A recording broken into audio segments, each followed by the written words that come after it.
Sabah al-Khair, good morning dear listeners. You're listening to Radio 3CR on 855 AM and Palestine Remembered with Robert Martin, Nasser Mashni and Yusuf Ahmed al-Rimawi.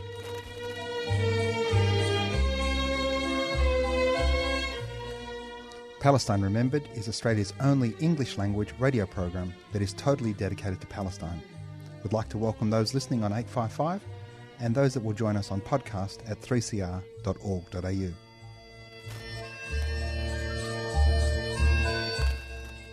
Thanks for joining us. Stay with us and enjoy the episode.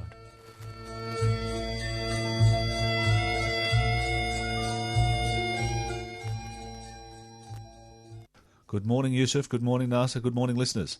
Gentlemen, how are you this morning? Roberto Gonzalez and Nasser Ahmed al-Mashni, how are you guys? Rimawi Mashni. What a time of the week, huh? It refreshes all of us. We get happy, but we have to get into some serious Well, look, the news. reality, Robert, we have to start fun because, you can't talk about Palestine, sadly, too often and have fun. So another edition? Well, look, one of the sad things, we've just had the 50th child killed at the fence. So we've now had something, I think, 47 weeks in a row of the residents, the prisoners of Gaza, trapped in the world's open-air prison. We said we'd never again allow for humans to be treated in such a way. After the Holocaust, after Rwanda, and what we're seeing now in Gaza, the perpetuation of siege, the ceasing of power supplies, the destruction of infrastructure, the unemployment, the UN saying Gaza is going to be unlivable 2020.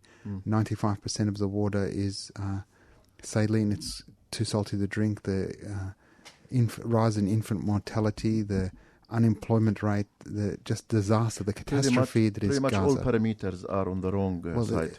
It's in many years from now, people will talk back and say, people will look back and say, how were we silent? How did we allow that? How do we allow it? So we're coming up to 1 year. The people of Gaza remain defiant, resilient, and will not give up on their just demands to return to their homes. So our great strength and power to them, and we acknowledge that steadfastness. I think we should also mention that I know it's the 50th child that's been killed. There's been hundreds and thousands of people injured, and so unfortunately there's going to be a number more die due to their injuries. The figures are horrifying. We're talking about more than 24,000 injuries and nearly 200 shaheeds. 250 people who were brutally killed. And let me just here provide a little bit of context. The beginning of the Great Return March took place on the 30th of March 2018 on the anniversary of Yawm al-Ard, the Land Day. Land Day is a Palestinian national, very important day that is celebrated by all Palestinians and has been since 1976. So we might talk about the importance of the Land Day later, but they chose this symbolic day on the calendar to start their great march to return. And people might not know when we talk about Gaza is that the majority of the population of Gaza are actually refugees. They are not the people of Gaza. They fled to Gaza from areas in proper Palestine. This is Jaffa, Ramle, Led, and the surrounding, Majd al-Asqalan, etc. And then they became refugees in Gaza. But this second or third or maybe fourth generation refugees decided 71 years after Nakba that, the time has come for us to just return peacefully, I'll say it 3 times, peacefully towards our homes. And they did that. The first week was on the 30th of March last year. And every Friday there has been, without any interruption, there has been a march. But how did Israel react to that, Nasser? With brutal force. I mean, just crazy, scary force. Whether in the first instance they raised mounds to give their snipers elevated shooting positions onto unarmed civilians. Do you remember the picture of the first weeks where it's crazy. They were I mean, it's really, really sickening when you consider that the weaponry they're using on civilians, We've seen pictures of kids with their legs blown off, just the type of bullets used. Just horrific weaponry. And, the reality of the Israeli military complex is, this is part of their marketing campaign, that all of their weaponry is battle-tested. And when they say battle-tested, it means they've killed Palestinian men, women and children. And this is good stuff. You can use it on your own populace. Imagine a presentation in war-related market, where you turn up for the meeting and you say good morning and you have your coffee and then you start your presentation, and your figures is that we have tested weapons and these are the figures, and we have seen the efficacy of this weaponry is so, is better than the American stuff, better than the Chinese stuff, better than the Russian stuff. You get to sell more. We might be a little bit more expensive, but our stuff works. It's worth it. I mean, you can only imagine what the sales pitch is like in the PowerPoint. So we are the laboratory, the human laboratory. For the occupation. And just before we leave Gaza, we should also mention that all of these people have been killed. There hasn't been a soldier charged with anything. If anything, they've been charged by becoming a national hero. And it's celebrated instead of charged. I also want to mention some of the people who we lost. We know the Palestinian paramedic Razan Najjar. Yes, thank you, Nasser. Razan Najjar. 22-year-old volunteer who went with her white lab coat and was targeted. And according even to CNN, there was a report that there was no reason whatsoever. And the New York Times, And the New York Times, that there's no reason whatsoever for the Israelis to think that Razan posed any form of threat. She's not the only one, though. There's hundreds of journalists. Of course, every soul we lost is an important and is worth. But I wanted to mention particularly Razan, because she was not just because she was a female or just a volunteer trying purely innocent paramedic. Also, we lost children, we lost elderly men and women. Basically, the Palestinian spectrum, the Palestinian social spectrum, every representative was a victim in this, not only the Great March return, but just another wave of brutality by Israel. Israel is reminding the world that it exists. When Israel says that we have the right to exist, I think what they mean is that this is our existence. We inflict more pain and horror on the defenseless, peaceful protesters. And the rest of the world allowed to happen, including our government, which is embarrassing. And we shouldn't forget Ibrahim Abu Thaira. Ibrahim. And this is a Palestinian man who double amputee in a wheelchair. Yes. Who wheeled himself to the fence. They even shot him. I mean, what threat is a double amputee in a wheelchair to the nuclear-armed state of Israel? With just a flag. I think the soldier who decided to kill Ibrahim was intimidated by the power that Ibrahim held. This strength that, morality, the power that this double amputee with a flag, he overpowered the soldier that was armed to the teeth. And I think that intimidated him and shows drove the impotence of his the power disparity. And made him go crazy and, just decided... Who knows? There's no way this guy can go away and be a normal person. I can't imagine you can shoot somebody in a wheelchair with no legs and go home and... You can't sleep at night. I mean, a normal person couldn't possibly. No. Even if you do that for a few years, eventually it will hit you back. Anyway. I want to just say that Ibrahim became a double amputee because of Israel. Of course. Not because of a car accident. No. So there was the 2014 war or 2009, I don't remember. And he lost his both legs because of the Israeli hostility on Gaza.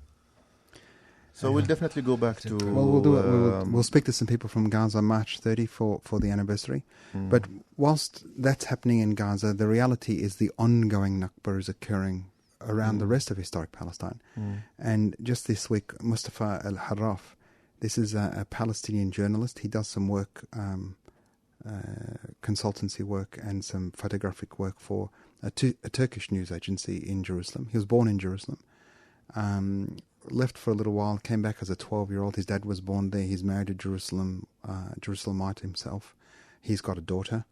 For 20 years, the Ministry of the Interior of Israel has been denying his citizenship, won't give him residency, not citizenship. Recently they arrested him. They want to deport him to Jordan, where he doesn't have any family or any connections. So he's appealed again, so we can only hope that that Mustafa eventually finds some justice and is granted a residency permit. This is for, the sad reality is he celebrates God on Friday. Celebrating God with the wrong people. If he only celebrated on Saturday, he'd be okay. But if you celebrate on Friday or Sunday... Or if you don't celebrate God at all... I want to remind the listeners with Hatem Abu Asab, our Palestinian brother who was evicted from the house he was born, and he lived he and his family for more than 50 years. Last week we spoke about the eviction last week, but the people of Jerusalem, unlike the people of West Bank, Israel created another legal system that is Jerusalem only legal system. For example, in West Bank, you either hold a Jordanian citizenship or a Palestinian Authority passport. In Jerusalem, you have a permanent residency, an Israeli permanent residency, but not a citizenship. So compared to the Palestinian Israelis, you do not have an Israeli passport. So you're not a citizen, but you are a permanent resident. Now, having a PR or a permanent residency in the state does not qualify you to the levels of rights that, let's say, people of PR rights here in Australia, because I went through this process when I migrated to Australia. You were on a visa, whether a student or something else, and then you get your permanent residency, and basically you are entitled to everything when you get the PR, except voting.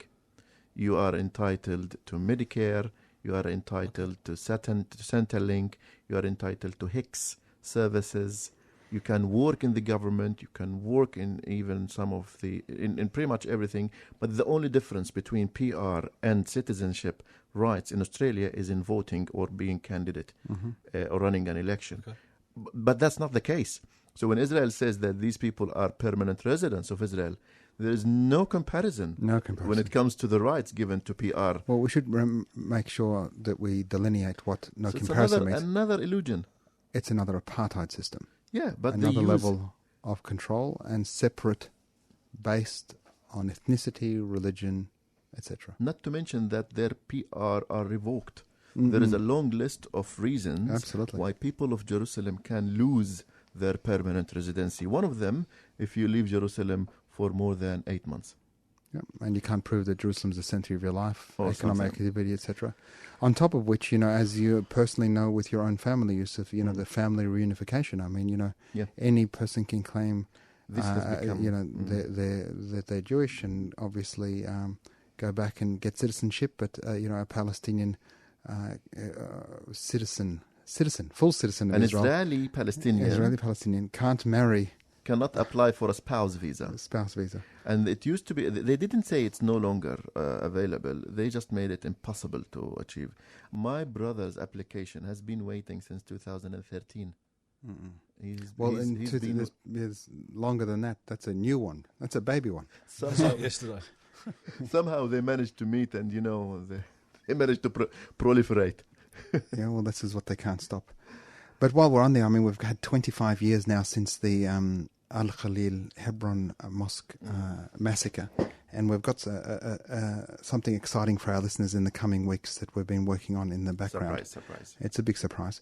But we should say, what did that massacre, Baruch Goldstein, the Kach movement, the Kahani mentality, where has that gone in 25 years? Because, in a wonderful democracy, we wouldn't have heard of these people anymore. They would have been gone, and because, we're an egalitarian society, things would have moved on.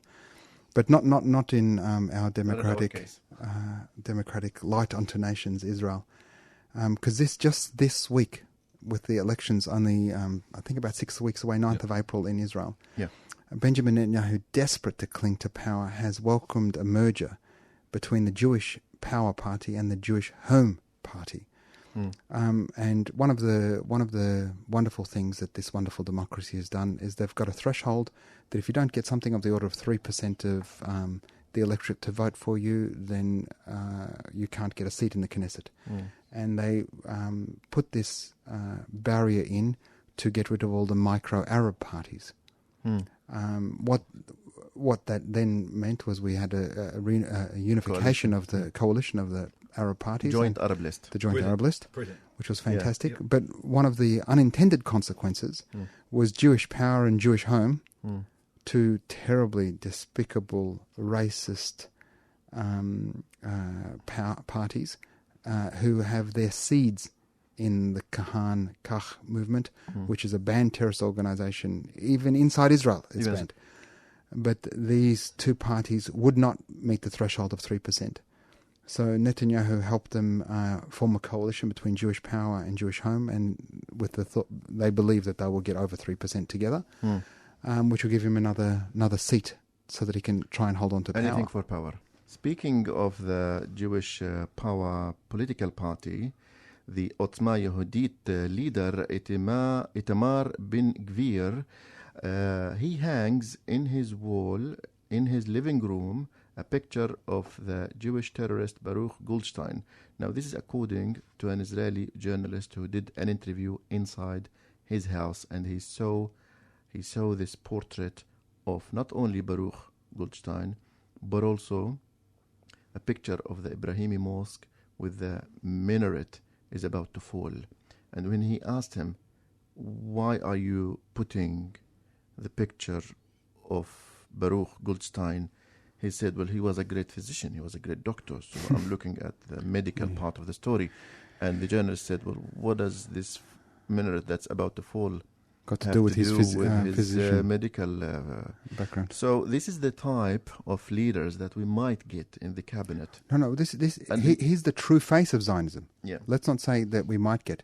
There's absolutely no question that this is Netanyahu's mindset. No question Benny Gantz. No question Lieberman. No question Peled. No question all of the very right-wing fascist Israeli government. I mean, when we talk about this Jewish Power, AIPAC, which is the America-Israel Public Affairs Committee, which is arguably the most powerful lobby group in America, they call Jewish Power reprehensible. Yeah. Even AIPAC calls them bad. Now, so you move to that point and you go, okay, what about locally? The Zionist Federation of Australia went to an extent to release their own press release denouncing it. You know, they were very political in saying, we're confident that the Israeli electorate and the Knesset will take all the steps necessary to preserve Israel's Jewish and democratic character. I mean, I really love the Jewish and democratic character because as we, invented the word trilemma that The Economist has even taken up, the biggest challenge they always have is, they want to be Jewish, they want the land, and they want to be democratic. And they can have two of the three. They can't have all three. No. I mean, it's Jewish and land, but you're not democratic. Jewish, democratic, but you can't have all the land. And you can have the land and be democratic, but guess what? It ain't Jewish, baby. It's going to be binational. Binational. So, I mean, some of the stuff, and even in America, Yusuf and Robert, we've got members of the Senate saying, if these guys get into power, they can't even come to the country. They can't get visas into America. But nevertheless, and arguably, you would say, if members of a ruling coalition government, proscribed terrorists, can't get are on a no-fly list, can't get into the country of America, how could the country of America even speak to that government? Under less pretense, they marginalized Hamas. Under less pretense, they laid siege to Gaza. Under less pretense, they've killed thousands of Palestinians seeking to peacefully return home. Under less pretense, Gaza is 1,000 years behind the rest of the world. Tell me more about double standards. Why the double standards and the duplicity? The hypocrisy is just unfathomable. So this is the type of people that Netanyahu is trying to make coalitions with. But on one final note before we move on to another topic, I followed a bit of a debate online about the legacy of Baruch Goldstein on Facebook, and I was interested. But and when I say debate, I mean within the some members of the Jewish community of Australia. Some of them were brave enough to denounce and to condemn this person. Others were trying to basically, well, that gives oxygen to the wrong people. And but my question, if you really are against the legacy of Baruch Goldstein, why cannot his party be incriminated? Like in Italy, they incriminate the glorifying of Mussolini. Like in Germany, they incriminate the glorification, if this is the noun, glorifying or yeah, absolutely, of Hitler. Why can't Israel incriminate and or make it illegal for people to publicly call Baruch Goldstein a hero? How can they not do that? They haven't. But this is my question, and I think they owe us an answer. They get a big congregation up there around his monument every year. I mean, he's a celebrated human being, and he killed 29 people in a mosque. When he should be barbaric, incriminated. Well, no, he should be absolutely put in the same terrible crap basket of all these other mass murderers, you know. Yeah. He's an evil human being. So like you said, Nasser, we're preparing a bit of a surprise on the occasion of the anniversary of Ibrahimi Mosque massacre, but maybe next year or the week after. So we are heading towards the 72nd anniversary of Nakba. It's going to be in May this year. And one of my guests in the Arabic program, I am from there, I came to know that this person who lives in Haifa, Palestinian living in Haifa, he organizes visits to the villages that we were driven out from, and to the towns and to the cities. And just pause there, Yusuf. We should say Salman Abu Sitta, a fantastic Palestinian geographer, historian and geographer, yeah, has mapped all of those villages, the 500 plus villages that were ethnically cleansed at the time of the Nakba, where up to 800,000 Palestinians were driven from their homes. The lands of those villages, many of the villages themselves have been populated, or they're depopulated, A, but B, many of those villages, humans haven't gone there. In fact, the Jewish National Fund has planted parks. You know, there's a John Howard Park, and on top of the remnants of those villages.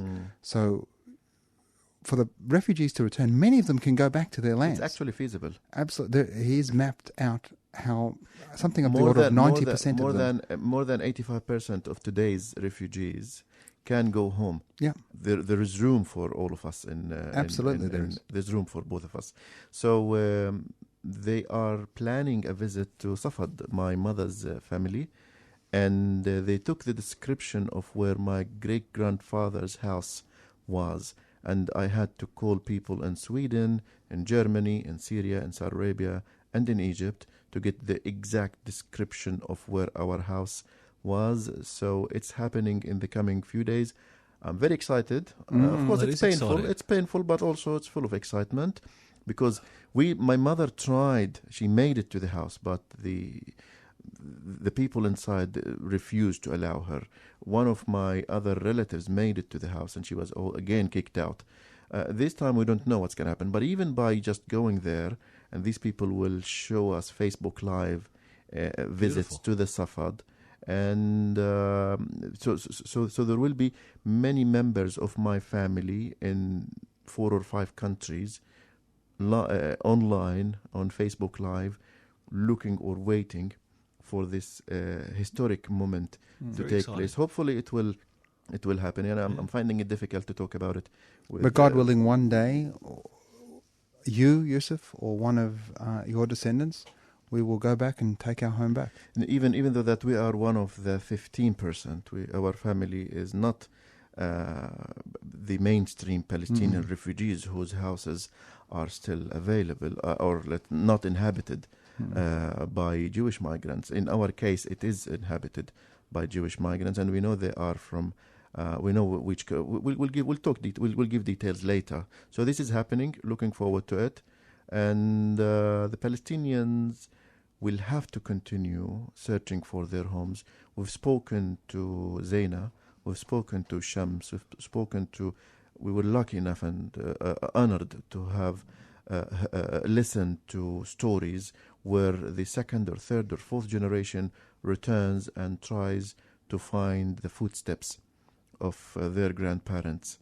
So one more thread to Nakba, but looking forward to it. And the Nakba's ongoing, obviously. It hasn't finished, and it's continue on today, tomorrow, until the world steps up. Yes, it's not a one-off tragedy that hit the region, and now we're living in the aftermath. There is a reminder of the ongoing Nakba, whether in occupied Palestinian territories in West Bank, in the besieged Gaza, in the ethnically cleansed Jerusalem, in the marginalized 48 areas, in the necklace countries around Palestine. And there are always initiatives. Like, for example, in Jordan, as we speak, they are planning to have the biggest mural where they will call it the Jidariyat al-Auda, the mural of return in Jordan. In Palestinian camps in Jordan, they were bringing hundreds of Palestinian children who will write their names and their hometowns and villages, and will reiterate the promise and that we shall return. Yeah, we shall return. So some news from our village, from my village in Deir Debouane in the West Bank. It's a suburb just outside, between Jerusalem and Ramallah. And for many Palestinians, Deir Debouane is the Beverly Hills of the West Bank. And it's that way because of the expatriate... the expatriate community. So the population of Deir Debouane is about 15,000 people during the summer. And during the winter, so during the Northern Hemisphere summer, during the other 9 months of the year, it's about 4,000 when all the expatriates go back. And they come back for weddings, and, there's a wedding every day. Well, they've all made, not all of them, but many of them have made money in America and come back and built magnificent palatial homes in the West Bank. And when, just after Oslo, Gazans could get to the West Bank, and they couldn't believe that this was a Palestinian village when they were driving there. Palestinians can't live like this. I mean, they, third, fourth, fifth generation refugees in squalid living conditions, seeing 5 and 6 story mansions. Well, the last time I was there, I said, it's really amazing how nothing, it's like you're not occupied in here.